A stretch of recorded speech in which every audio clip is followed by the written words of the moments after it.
Existe uma franquia que conseguiu transformar simples robôs animatrônicos em um dos maiores fenômenos do terror dos videogames. Mas a verdade é que Five Nights at Freddy's nunca foi apenas sobre sustos. Por trás de cada jumpscare existe uma história sombria envolvendo assassinatos, experimentos, vingança, almas presas e um dos personagens mais cruéis da história dos games. O problema é que essa história foi contada de forma totalmente bagunçada. Cada jogo revelou apenas pequenos pedaços do quebra-cabeça, deixando milhões de fãs criando teorias durante anos. Mas hoje isso acaba. Neste vídeo vamos montar toda a cronologia de Five Nights at Freddy's, desde o surgimento da Fazbear Entertainment até os acontecimentos mais recentes da franquia. Então já deixa o like, se inscreve no Nexo Geek e prepara porque essa história é muito mais sombria do que parece. Para entender toda essa história, precisamos voltar muitos anos antes do primeiro jogo. Tudo começa com dois homens extremamente inteligentes, Henry Emily e William Afton.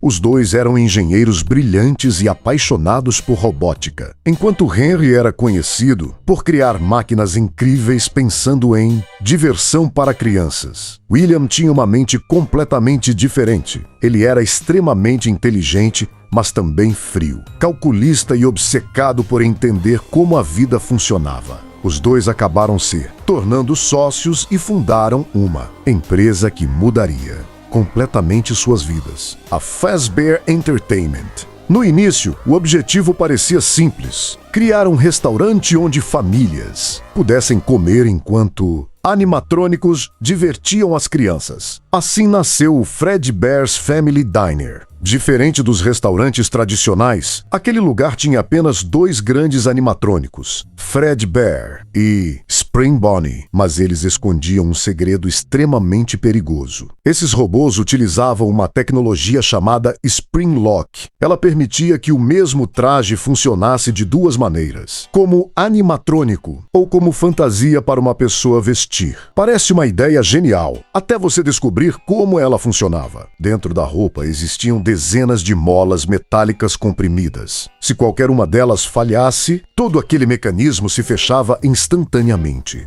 E quem estivesse usando a fantasia seria literalmente perfurado pelas peças metálicas. Sim, essa tecnologia era um acidente esperando para acontecer. Mesmo assim, o restaurante fez sucesso. As crianças adoravam o Fredbear. Os pais enchiam o local todos os dias, e tudo parecia caminhar perfeitamente. Mas era justamente nesse momento que William Afton começava a mostrar sua verdadeira personalidade. Ao contrário de Henry, William parecia desenvolver uma obsessão estranha. Ele queria entender o que acontecia com uma pessoa depois da morte. Pode parecer absurdo, mas essa curiosidade acabaria levando aos acontecimentos mais trágicos da franquia. Até hoje, os jogos nunca mostram exatamente quando essa obsessão começou. Uma teoria bastante aceita pelos fãs é que William acreditava ser possível prender a consciência humana dentro das máquinas. E para provar isso, ele faria qualquer coisa. Enquanto isso, as famílias continuavam frequentando o restaurante normalmente.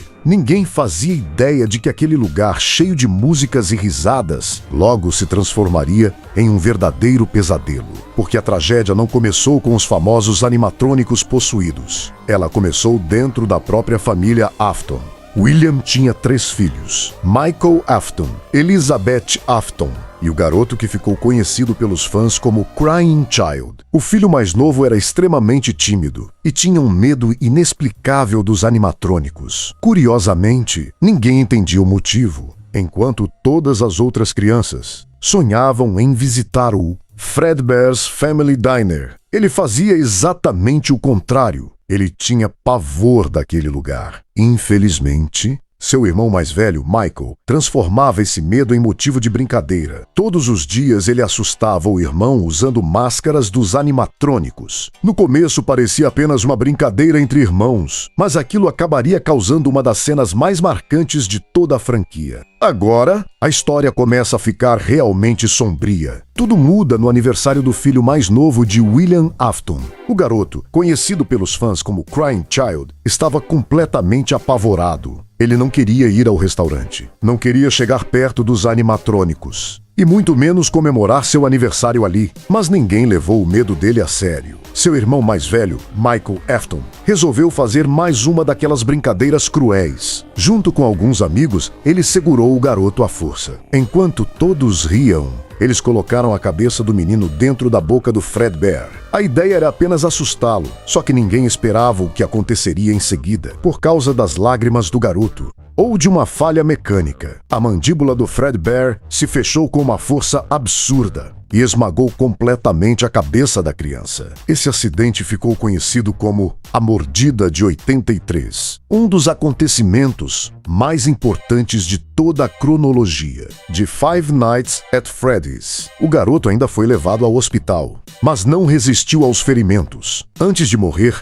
uma frase aparece repetidas vezes no jogo. I will put you back together. Eu vou colocar você de volta. Até hoje ninguém sabe exatamente quem disse essa frase. Existem várias teorias. Alguns acreditam que foi o próprio William. Outros dizem que era uma entidade sobrenatural. E há quem pense que foi o Fredbear falando com a criança. Scott Colton nunca confirmou a resposta. Depois da morte do filho, a família Afton simplesmente desmoronou. Michael passou a carregar uma culpa enorme. Elizabeth continuava fascinada pelos animatrônicos. E William? William mudou completamente. Se antes ele já era um homem estranho, agora ele parecia completamente obcecado pela morte. Ele queria descobrir para onde iam as almas. Era possível vencer a morte? Uma pessoa poderia continuar viva dentro de uma máquina? Essas perguntas começaram a consumir sua mente, e foi justamente essa obsessão que deu origem aos acontecimentos mais terríveis da franquia. Pouco tempo depois, William construiu novos animatrônicos, muito mais avançados, muito mais inteligentes, mas também muito mais perigosos. Entre eles estava Circus Baby, uma animatrônica criada especialmente para entreter crianças. Pelo menos era isso que parecia. Na verdade, William instalou mecanismos secretos dentro dela, braços mecânicos escondidos, compartimentos internos e sistemas capazes de capturar uma criança quando ninguém estivesse olhando. É difícil acreditar, mas William havia criado uma máquina feita para matar.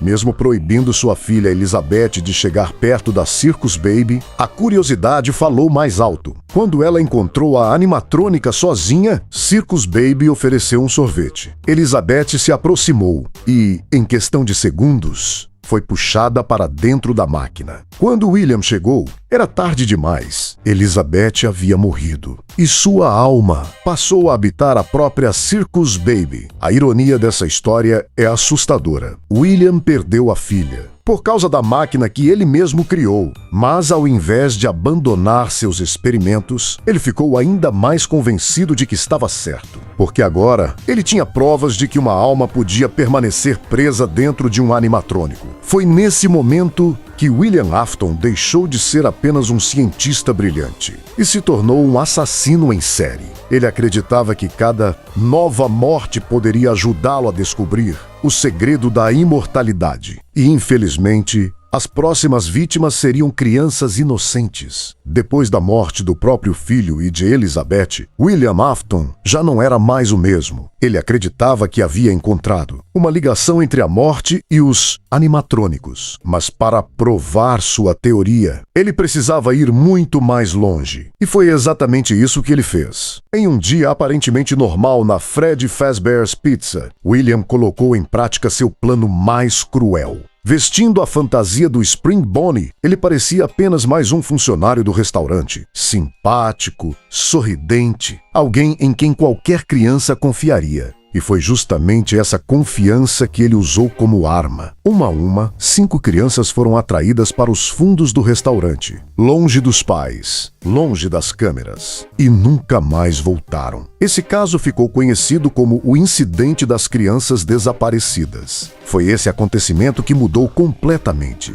o destino da Fazbear Entertainment. A polícia investigou o caso. William chegou a ser considerado suspeito, mas nunca conseguiram provar o crime. Sem evidências suficientes, ele continuou em liberdade. Só que algo muito estranho começou a acontecer dentro do restaurante. Os animatrônicos passaram a agir de forma completamente diferente. Eles caminhavam sozinhos durante a noite, olhavam diretamente para as câmeras e pareciam procurar alguém. Os funcionários acreditavam que era apenas uma falha de programação, mas a verdade era muito mais assustadora. As almas das 5 crianças haviam se ligado aos animatrônicos. Gabriel passou a habitar Fred, Suzy ficou ligada a Chica, Jeremy tornou-se Bonnie, Fritz passou a controlar Foxy e Cassidy ficou conectada ao misterioso Golden Fred. A partir daquele momento, eles não eram mais apenas robôs. Eram espíritos presos dentro de máquinas. Mas existe um detalhe importante. Os animatrônicos não atacavam qualquer pessoa. Eles confundiam os seguranças com William Afton.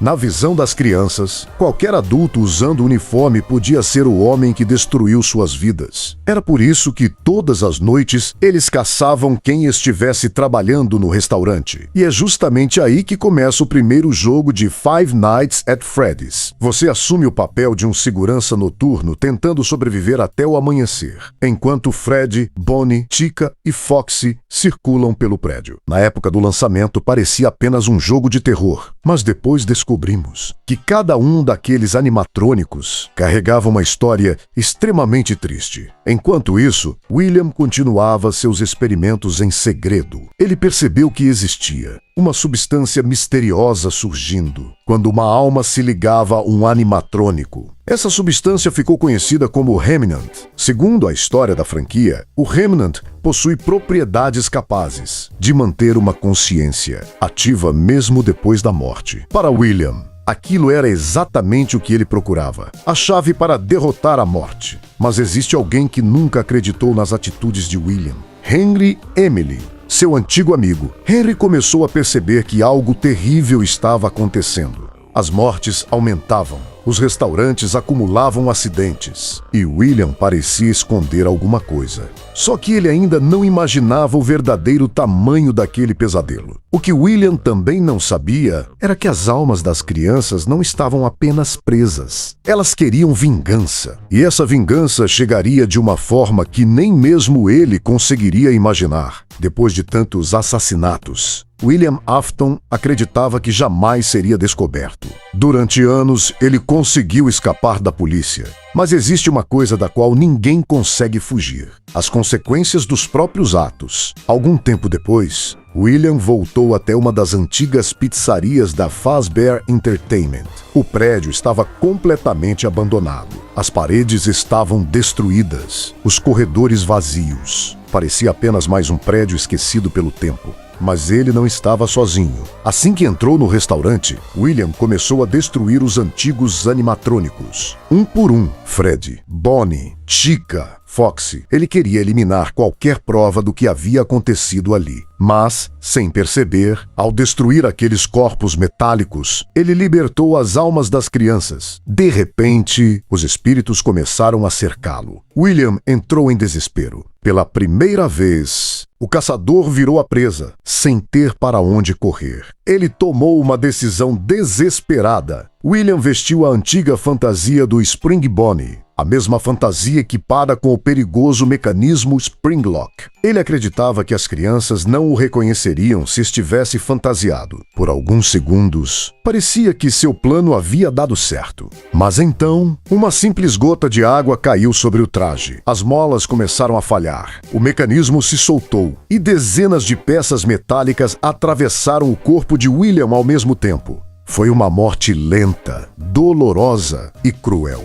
Exatamente como as mortes que ele havia causado. Mas a história não termina aí. Porque William Afton não morreu completamente. Sua alma permaneceu presa dentro da própria fantasia. Nascia ali Springtrap, o animatrônico mais famoso de toda a franquia. Metade homem, metade máquina. Totalmente consumido pelo ódio. Anos depois, uma atração chamada Fazbear's Fright foi construída para explorar as lendas envolvendo os antigos restaurantes. Os organizadores queriam criar uma experiência de terror baseada em boatos. Só que eles encontraram algo muito mais assustador do que imaginavam. Encontraram Springtrap e, sem saber o perigo que corriam, levaram William Afton para dentro da atração. Durante os acontecimentos de Five Nights at Freddy's 3, Springtrap volta a perseguir quem trabalha no local. No final, um incêndio destrói toda a atração. Muitos acreditaram que aquele seria o fim de William. Mas, como já virou tradição nessa franquia, ele sobreviveu mais uma vez. Enquanto isso, Henry Emily finalmente colocou em prática seu último plano. Ele reuniu todos os animatrônicos possuídos em um único lugar. Entre eles, Circus Baby, Molten Freddy, Lefty e o próprio Springtrap. Quando todos estavam reunidos, Henry trancou o prédio e iniciou um incêndio. Seu objetivo era libertar todas as almas presas naquelas máquinas, mesmo que isso significasse sacrificar a própria vida. Antes do fogo consumir tudo, Henry faz um dos discursos mais marcantes de toda a série. Ele pede desculpas às crianças, agradece aos que tentaram impedir aquela tragédia e diz que finalmente era hora de todos descansarem em paz. Aquele parecia ser o verdadeiro fim da história. William Afton, finalmente derrotado. As almas, finalmente libertadas. E a Fazbear Entertainment, reduzida a cinzas. Mas Five Nights at Freddy's nunca foi uma história simples. Anos depois, a franquia mostrou que o legado de William Afton continuava vivo. Novos jogos, novas tecnologias e novos mistérios provaram que o mal pode assumir diferentes formas. Mesmo quando um homem desaparece, as consequências de suas escolhas permanecem. É justamente isso que torna Five Nights at Freddy's uma das histórias mais fascinantes dos videogames. Ela não fala apenas sobre animatrônicos assassinos. Ela fala sobre culpa, perda, vingança e sobre um homem que fez absolutamente tudo para vencer a morte, mas acabou preso para sempre dentro da própria criação. Agora eu quero saber a sua opinião. Qual personagem de Five Nights at Freddy's você acha mais assustador? Freddy, Golden Freddy, Puppet ou Springtrap? Escreve aqui nos comentários, porque eu quero ler a opinião de vocês. E se você gostou desse vídeo, deixa o like e se inscreve no Nexo Geek. Aqui a gente explica as histórias mais complexas da Marvel, da DC, dos games e do universo geek de um jeito fácil de entender. Nos vemos no próximo vídeo.